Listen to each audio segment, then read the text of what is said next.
What's up, guys? Here we are, reaction video. I just want to say I'm very excited. Shout out to Neste, Joe, Joel, Haja, Spencer, Dennis, Travis, everybody who was a part of this piece, this education piece.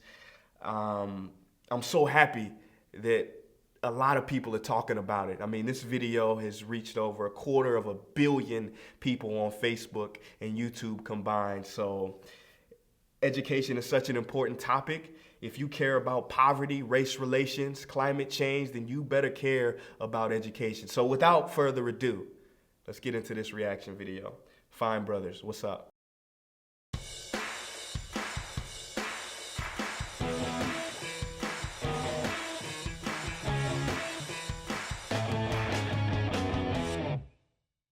Albert Einstein once said, "Everybody's a genius." I saw this. But if you judge a fish by its ability to climb a tree, it will live its whole life believing that it is stupid. That quote was written in my math class. Ladies and gentlemen of the jury, today on trial we have modern day schooling. Tell me, school, are you proud of the things you've done? Oh, I think I've seen one of this guy's videos before. Turning millions of people into robots, do you find that fun? I call school to the stand and accuse him of killing creativity, individuality, and being intellectually abusive. It's such a great message. Here's a modern day phone. That's the Recognize truth. it? Here's a modern day phone. Recognize it?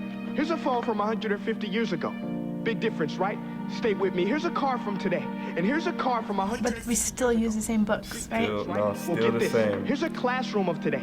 And here's a class we use 150 years ago. Still the same. Now ain't that a shame? In literally more than a century, nothing has changed. Yeah, nothing has changed. Nobody ever brings that to light, you know? Just how school hasn't changed.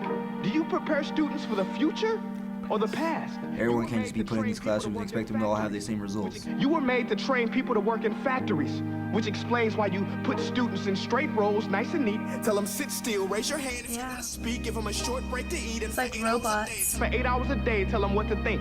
Oh, Make them compete to get an that's, A. I've never thought of it like that. That's terrifying. See, every scientist will tell you that no two brains are the same, and every parent with 2 or more children will confirm that claim. Yes, that's my family. Teachers should earn just as much as doctors, because a doctor can do heart surgery and save the life of a kid, but a great teacher can reach the heart of that kid. And True. Teachers do so much for the society, Yes. yet they're like the lowest paying job. And if we can customize healthcare, So much. cars, and Facebook pages, then it is our duty to do the same for education, to upgrade it, change it, do He is like representing students. no more Common Core. Instead, let's Hated Common Core. Yes, no more Common Core. sure math is important, but no more than art or dance. Yes. Art schools are good. But countries like Finland are doing impressive things. Right. They have shorter school days. Teachers make a decent wage. Homework is non-existent, and they focus on collaboration instead of competition. That is true. Boys and girls, I completely support this. their educational system outperforms every other country in the world. While students may be 20% of our population, they are 100% of our future. So let's That's true. He's right on a lot of this. There's no telling what we can achieve. This is a world in which I believe. A world where fish are no longer forced to climb trees. I'll rest my case. That was beautiful. That's very important. Education is a right, not a privilege. There are a lot of people who are really smart, but their grades just don't tell the same story. Some of the most successful people in our society weren't good students, didn't go to school. The people who we look up to and learn about in school, George Washington, Abraham Lincoln, these guys didn't even go to school. There's just so much anxiety surrounding school now. It's more intense than ever. I'm gonna go back to Yeah. my high school, and every single one of my teachers, I'm gonna put this on their front desk, and I'm gonna be like, watch this. I'm gonna tell my little brother to come to school on Monday and see if it's any different. So this video was made by the spoken word artist Prince EA, who makes content around issues to take a harder look at in society. So what do you think was the message he was trying to get across with this video? I think he was trying to encourage students that kind of feel like failures at school. Stop putting our children in like machines. Stop taking the creativity out of school. Everyone's different, and that we really need Like to this guy. push schools faster because we're really stuck in a really stupid place. Although education is important, there are also other factors like arts and stuff that help mold students as far as creativity goes. You expect to learn, you know, valuable information that's going to help prepare you for the real world, but you don't learn any of how to pay taxes, finding a job. The education systems in most of America are not working and are not geared for the children of today. The same way they were taught 50, 60 years ago is still how it is today. Traditional schooling is like, you go to school, you study, you get an A, and then that's it. Well, it's you're right. The cycle is almost like bulimia, right? You go to school, you consume, they feed you this information, and then you throw it up on the test, and then you go on to the next subject. It's educational bulimia. He was criticizing school and he was pointing the finger, not at teachers, not at schools individually, but at the system as a whole. So being a teen yourself and someone who is currently enrolled in our schooling system, what do you think about your current education and if it is preparing you for your life as an adult? I do not think it prepares us for our life as an adult. As soon as Common Core hit, it was like health was gone, sex ed was gone, which we really need now. They are teaching us a lot of important things, obviously, but I don't know how to like pay bills and stuff, and like I need to know that. All my classes, like, I'm not getting anything out of them, just to be honest. I'm sort of doing the work so I can get that piece of paper that says I graduated. My school's project-based, so we learn about a topic and then we make a project off of it, and that's how we learn. It prepares us for life, my school, but it doesn't prepare us for college, and so a lot of kids struggle going from our high school to a college. Where do you learn how to be on your own, you know? It's just like, do you expect us to learn on our own? Because there are a lot of stuff that we can't learn by ourselves, you know? And it's just, again, when you go to school, you can't find that in school either, because school just teaches you what teaches you what to So there's learn, been not recent how thoughts around this area learn. by a new customized learning initiative called ESA, or Education Savings Account. Is this something that you've heard of before? No. No, I haven't heard of education savings account. So there's a program either. that is available in some states that if you can get access to it, it provides funding not just for college, but even earlier for things like private schools or individualized courses or programs for a child's education, almost like customizing parts of education. If something like this worked and was able to roll out in a larger way, what do you think the impact might be? I think it'll help students more because I know a lot of people, they will be struggling in classes because they don't learn the same way the teacher teaches, but don't have the money to actually get tutors. People might be happier. Courses will kind of be fit to them and their specific interests. People who train the craft they want to train in will be like even more adequate. That's what I think. I think they would spend most of their time on that and not have to worry about other things they have to get good grades in. It would make it much more personalized in a much better way, because the important thing is to talk to your child. They're not just this blank slate that you can push into exactly what happened to you. They have their own thoughts and opinions and feelings. It still doesn't fix it. and Money is ideas really and desires. it is an issue, but it's not the big issue. The big issue is just these principals and these people that make all the legislation are so anti-technology.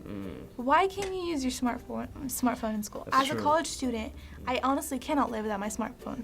I have all my lectures on it. I have all my slides on it. I take pictures of everything I need. It's better for both me and my teacher. I think it makes sense. You know, a lot of teachers in class, they take the cell phones away from the kids. Don't be on your. Let's put the curriculum or the lesson in the phone where their attention is. You know, let's use technology and enhance learning through technology. It makes sense to me. And I've heard other teachers tell me that they want to do this, but you know, the way the school systems are structured, they can't. So finally, we asked this to the adults when we covered another one of Prince EA's videos, so we'll ask you as well. What do you think is the impact of videos and art created by people like him that get shared on social media in this way is for these important issues compared to when you hear it from, let's say, like a politician? Sadly temporary. We're all going to talk about this for like 2 weeks, and then we're all just going to brush it aside. Politicians and that sort of whole group, they just seem like a puppet to most of the country. Seeing these people like Prince EA or whatever, he just seems like, you know, he seems like a person. Like he's there and the way he talks, like it really gets to you. It's coming from someone that's just like you. Like if someone has a camera, they have a voice in this media and they can say whatever they want and have their own opinion. And this person doesn't have like an agenda to push to help him run for an office. He's just trying to get a message across, and it's very, very pure and innocent. Thanks for watching this episode of Teens Wow, React. there Let you us go. know what issue There you'd you like go. us to Yeah, react to and discuss in a I- future episode. Bye, guys. Bye, A everyone. lot of people want me to run for president, run for office, but I always say, the first thing I would do if I was president is resign. It's for me, the message is about the individual, individual responsibility and taking it upon ourselves. So now the question is, how do we fix it? I've read your comments and they say, oh, Prince EA, you have all these great big $10 words, but you never give us any solutions. How can we fix it?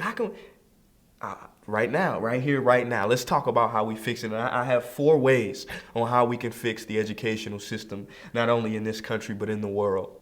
Number 1, we have to look at education. Education comes from the Greek word educe, meaning to draw out, as in to draw the talent out of a person. School, on the other hand, is about putting more stuff in, putting more and more stuff in. So in that sense, education can get in the way of school. It's unfortunate when it's a big problem when the number 1 most asked question in classrooms is this gonna be on the test? That's not good. That's terrible. It is so important to look at the cognitive sciences and try to integrate that into the classrooms. Molecular biologist John Medina, he says that if you wanted to create an educational system that was directly opposed to what the brain was good at doing, then you would design a classroom, a modern day classroom. If I told you that students should have less homework, they should wake up later, they should be able to take naps, small naps in between classes, people would call me crazy. But when you look at the cognitive science, when you look at it, you'll see that these things actually enhance learning. Number 2, we have to bring the joy back into the classroom. The brain works best when the person is happy.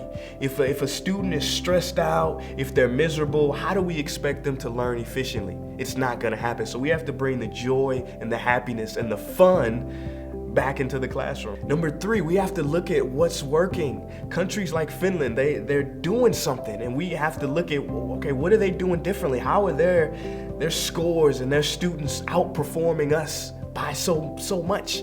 What are they doing? Well, it's interesting, their whole paradigm is different. You know what the number 1 most sought after career in Finland is? Teaching. Teachers. Finland takes care of their teachers. Their teachers earn 2.5 times that of what American teachers earn. And they have more rigorous standards. You need a master's degree and experience teaching before you can become a teacher in Finland. Here, you don't need that. And lastly, we need a more individualized approach. See, every child has a gift inside of them. A lot of people say, oh, I want my kid to go to a gifted school. There are gifted schools. Every child is gifted. It's about us trying to draw that gift out of them. I always say, what if the cure for cancer exists in a child right now, sitting in the back of somebody's classroom, not being engaged, not motivated, not raising their hand. But the cure for cancer exists inside of them. And if that potential, if that idea was tapped into, it could save billions of lives. But right now, they're just fish being judged by how well they can climb a tree. All right, so last thing I want to tell you guys is this. These were some of the books that I used for research for my project of I Just Sued the School System. This one is called I Love Learning, I Hate School by Susan D. Bloom. This is an anthropology of college, amazing book. This one here is called Brain Rules, John Medina. This is a great book to not only help you understand yourself, but also a lot of teachers I think would find it useful in their class to use some of these techniques in their classroom. And this one, probably the most dangerous book of all, by this guy, John Taylor Gatto, An Underground History of American Education. Gatto was New York's Teacher of the Year. He is probably the most well-researched academic on the subject of school, where it comes from, the factory origins. But there's a lot more. I just hope that everybody does the research for themselves. That goes for teachers, principals, faculty, staff, and even students. Very important for us all to learn more and more about how we can change this educational system in this country and around the world. My name is Prince EA, and